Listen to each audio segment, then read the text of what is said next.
இன்றைக்கு இந்த வீடியோவில் ஆண்டவரை போல வாழ்வதற்கு நமக்கு உதவி செய்கிற 6 குறிப்புகளை நாம் பார்க்கலாம். இந்த 6 குறிப்புகளும் கொஞ்சம் கொஞ்சமாக நம்மை இயேசுவை போலவே மாற்றும். அனுதினமும் நாம் இதை செய்யும்போது நம்முடைய வாழ்க்கை இயேசுவை போலவே மாறுவதை நீங்கள் பார்க்க முடியும். கடைசி வரையும் இந்த வீடியோவை பாருங்கள். முதலாவது, ஜெப வாழ்க்கை. ஜெப வாழ்க்கை தான் ஆண்டவரோடு நம்மளை இணைக்கிற ஒரு செயல். ஜெபம் சொல்லும்போது நாம் தேவனோடு பேசுவது, தேவன் நம்மோடு பேசுவது. ஒவ்வொரு நாளும் அதிகாலையில் எழுந்து ஒரு ஜெபம் செய்யுங்க. மத்தியானம் கொஞ்ச நேரம் கிடைக்கும்போது ஜெபம் பண்ணுங்க.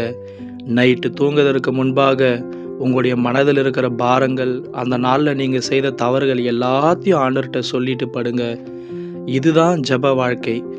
நீங்கள் ரொம்ப நேரம் பண்ணணும் அப்படின்னு ஒன்றும் கிடையாது.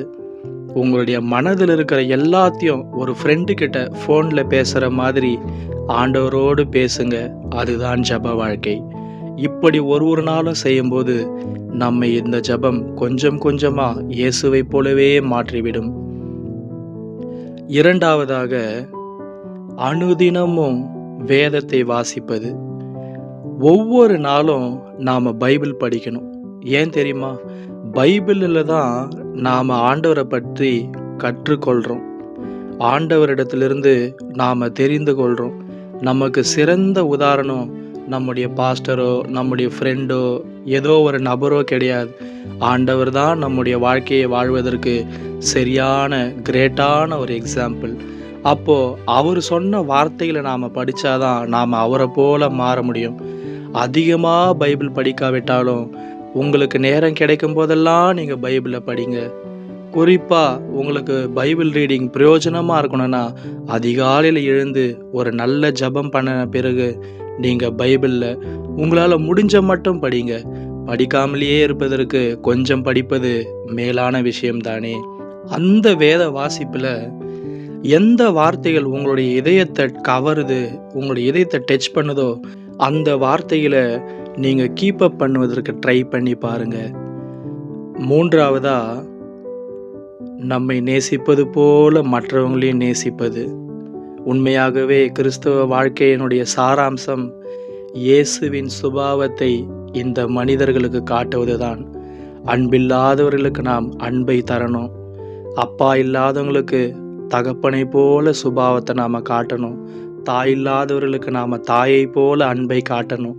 உண்மையாகவே உங்களுக்கு கிறிஸ்துவ வாழ்க்கை ஒரு இன்ட்ரெஸ்டிங்காக இருக்கணும்னா நீங்கள் உங்களை நேசிப்பது போல மற்றவர்களையும் நேசித்து பாருங்கள்.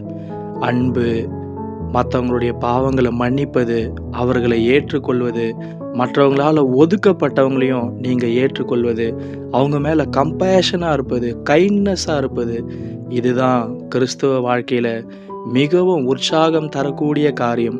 உதாரணமாக பார்த்தீங்கன்னா, கிறிஸ்தவங்கன்னு சொல்லும்போது அவங்களுடைய கேரக்டரை வச்சு தான் கிறிஸ்தவங்கனே முதல்ல கண்டுபிடிப்பாங்களே தவிர நம்முடைய தோற்றத்தை வச்சோ, நம்முடைய ஹேர் கட்டை வச்சோ, ட்ரெஸ்ஸிங் சென்ஸை வச்சோ கிடையாது. என்னுடைய லைஃப்பில் கூட என்னுடைய ஃப்ரெண்ட்ஸ் எல்லாம் ஒரு சில நேரங்களில் நான் தவறு செய்யும்போது சொல்லுவாங்க, கிறிஸ்தவனாக இருந்துட்டு நீயே இப்படி பண்ணுறியன்னு சொல்லுவாங்க. இது உங்களுடைய வாழ்க்கையில் நடந்திருக்கோன்னு நினைக்கிறேன். இதிலிருந்து நமக்கு என்ன தெரியுது?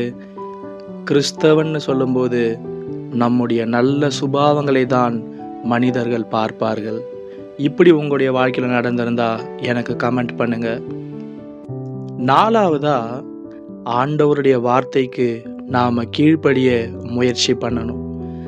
நம்முடைய இதயத்தின் மூலமா ஆண்டவர் நமக்கு உணர்த்துகிற காரியங்கள், நாம் பைபிள் படிக்கும்போது, ஒரு பிரசங்கத்தை கேட்கும்போது, நம்முடைய இதயம் உணர்த்துகிற காரியங்களுக்கு, ஆண்டவருடைய கட்டளைகளுக்கு நம்முடைய அனுதின வாழ்க்கையில் நாம் கீழ்ப்படியும் போது நம்முடைய கிறிஸ்தவ வாழ்க்கையில் நாம் இயேசுவை போலவே கொஞ்சம் கொஞ்சமாக மாற ஆரம்பிப்போம். கீழ்ப்படிதல் தான் எல்லாத்திற்கும் முதல் படி. அஞ்சாவதா, ஃபெலோஷிப். சபை கூடுதலுக்கு நாம் போகணும். நாம் ஒன்றாய் சேர்ந்து நம்மை போலவே இருக்கிற விசுவாசிகளோடு சேர்ந்து ஆண்டவரை ஆராதிக்கணும். மற்ற விசுவாசிகளோடு நல்ல ஒரு ஐக்கியத்துக்குள்ளே இருக்கணும். எல்லா விசுவாசிகளோடும் பழகணும்னு சொல்ல வரல. உங்களுடைய இதயத்துக்கு ஏற்றவர்கள், தேவன் உங்களோடு இருக்கும்படியாய் கொடுக்கிற விசுவாசிகளோடு பழகி ஆண்டவரை போல மாறுங்கள். நாம் ஒருவரோடு ஒருவர் ஐக்கியமாக இருக்கும்போது நம்முடைய குற்றங்கள் எல்லாம் நாம் உணர்த்தப்பட்டு திருந்துவதற்கு அதிகமான வாய்ப்பு இருக்குது. கிறிஸ்துவ வாழ்க்கைன்றது தனிமையாகவே வாழ்கிற வாழ்க்கை கிடையாது. அது ஒரு ஐக்கிய வாழ்வுன்னு பாஸ்டர் மனேசை கூட அவருடைய சாட்சியில் சொல்லியிருக்கிறார். நீங்கள் போய் பாஸ்டர் மனாசே அவர்களுடைய சாட்சியை கேட்டு பாருங்கள். ஐக்கிய வாழ்வுனா அது என்னன்னு அந்த சாட்சியின் மூலம் தெரிந்து கொள்ளலாம். ஐக்கியமாக இருப்பது எவ்வளோ நன்மைன்னு நமக்கு அதில் தெரியும். இன்றைக்கு அநேக கிறிஸ்தவர்கள் மற்றவங்க மேலே கசப்பு வச்சுக்கொண்டு கோபம் வச்சுக்கொண்டு பழகாமலேயே போகிறாங்க. ஏதோ மீட்டிங்ஸ்க்கு வராங்க, போயிடுறாங்க. அப்படி இருப்பது அல்ல கிறிஸ்தவ வாழ்க்கை. இயேசு ஒரு நாளும் அப்படி வாழவே இல்லை. ஆண்டவர் தன்னுடைய சீஷர்களோடு ஐக்கியமாகவே தான் இருந்தார். தேவனோடு தனிமையாக இருக்க வேண்டிய நேரத்தில் தனிமையாக இருங்க. மற்றபடி கூடி விசுவாசிகளோடு சேர்ந்து அன்பாக பழகுங்க. இந்த அன்பு உங்களுடைய வாழ்க்கையை மாற்றும். கடைசியாக 6வதா மிக மிக முக்கியமான காரியம் நம்முடைய கேரக்டர். இந்த உலகம் நம்முடைய கேரக்டரை தான் பார்க்குது. இன்னும் சொல்லப்போனால் தேவனையே நாம் கேரக்டர் மூலியமாக தான் பார்க்குறோம். God known by is character. இதுக்கு ஒரு உதாரணமாக தேவன் அன்பாகவே இருக்கிறார்னு சொல்கிறோம். தேவனை அன்புள்ளவர்னு தான் நாம் சொல்கிறோம். அந்த அன்பின் சுபாவத்தை நாம் பார்க்கும்போது தான் அவர் கடவுள்னே நமக்கு தெரியுது. உங்களுடைய எல்லா காரியத்திலையும் நீங்கள் எது செய்தாலும் உங்களுடைய சுபாவத்தை அது மாற்றுமா? உங்களுடைய கெட்ட கேரக்டர் அது மாற்றுமா? நல்ல கேரக்டர் உங்களுக்குள்ள உருவாகுமான்னு மட்டும் பாருங்கள். என்னுடைய ஆரம்ப நாட்களில், நான் இயேசுவை ஏற்றுக்கொண்ட ஆரம்ப நாட்களில், நான் மத்தேயுவிலிருந்து படிக்க ஆரம்பிக்கலான்னு தொடங்கும்போது ஆண்டவர் பாக்கியவான்கள் பாக்கியவான்கள் பாக்கியவான்கள்னு சொன்ன அந்த வார்த்தைகளை கேட்டு மிகவும் நான் ஆச்சரியப்பட்டு போனேன். அப்போ அதை ஆழமாக படிக்கலான்னு முயற்சி செய்யும்போது தேவன் எனக்கு ஒரு வெளிப்படுத்தல் தந்தார். நீங்கள் பார்த்தீங்கன்னா ஆண்டவர் அதில் பாக்கியவான்கள் பாக்கியவான்கள்னு சொன்ன எல்லாருமே சுபாவத்தை பற்றி தான் ஆண்டவர் சொல்லியிருப்பார். உதாரணமாக, இருதயத்தில் சுத்தமுள்ளவர்கள் பாக்கியவான்கள், சாந்த குணமுள்ளவர்கள் பாக்கியவான்கள். அப்போ நம்முடைய குணங்கள் வளருதான்னு மட்டும் நாம் பார்க்கணும். நீங்கள் இந்த 6 காரியங்களையும் ஒவ்வொரு நாளும் உங்களுடைய வாழ்க்கையில் செய்தால் உங்களை கொஞ்சம் கொஞ்சமாக இயேசுவை போலவே மாற்றும். தனக்காகவே வாழ்வது கிறிஸ்தவ வாழ்க்கை அல்ல. இயேசுவுக்காக வாழ்வது, இயேசுவை போலவே வாழ்வது தான் கிறிஸ்தவ வாழ்க்கை. பிரியமானவர்களே, இந்த பைபிள் ஸ்டடி உங்களுக்கு ரொம்ப பிடிச்சிருக்கும்னு நினைக்கிறேன். உங்களுக்கு நம்முடைய வீடியோக்கள் பிடித்திருந்தா நம்முடைய சேனலை சப்ஸ்கிரைப் பண்ணுங்கள். இந்த வார்த்தைகள் உங்களுக்கு ஆசீர்வாதமாக இருந்தால் மற்றவர்களுக்கும் இதை ஷேர் பண்ணுங்கள். நாம் ஜெபம் பண்ணி இந்த வேத பாட கூட்டத்தை முடிக்கலாம். அன்பான பரலோக பிதாவே, உமக்கு ஸ்தோத்திரம். கிறிஸ்துவ வாழ்க்கையின் சாராம்சம் உம்மை போல வாழ்வது, உமக்காகவே வாழ்வது.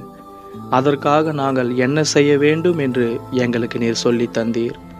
ஒவ்வொரு நாளும் இந்த 6 காரியங்களையும் நாங்கள் செய்ய பரிசுத்த ஆவியானவர் எங்களுக்கு உதவி செய்யும்.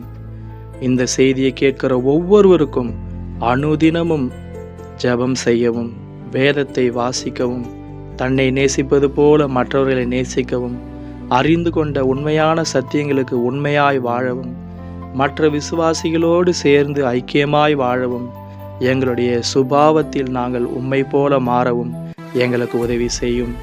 எல்லாவற்றுக்காகவும் உம்மை நன்றியோடு ஸ்தோத்திரிக்கிறோம்.